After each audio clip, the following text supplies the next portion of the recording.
कबो पलंग कुर्सी त कबो जान मेज के। हाँ तो का करू? हर घड़ी दे बेलू ताना दहेज के। कबो पलंग कुर्सी त कबो जान मेज के। त खूबे बड़ बन तारू एगो लेके सोफा सेटवा।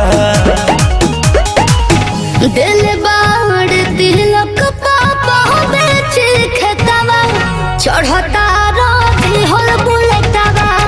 तेज जोनी बहना ससुर के बेटवा चढ़ता राधी होल बुलेटवा।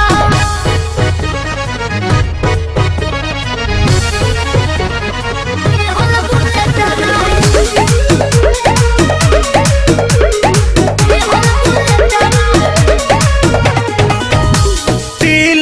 के पैसा के गहना दियाइल रहे। अच्छा तब तोहर भाई मारो में खिसियाइल रहे। लाजो नहीं खे तारा लोग के।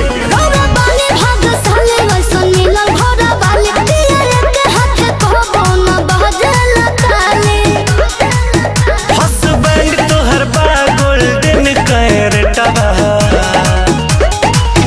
दिल बाड़ तिलक पापा बेच खेतवा चढ़ता राधी होल बुलेटवा।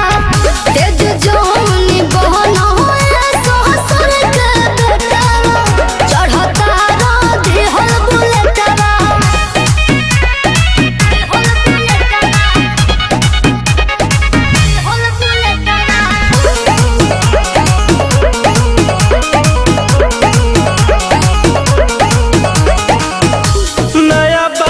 कनिया तो नीलाज कर पांडेरी ड्रेस संग राज कर।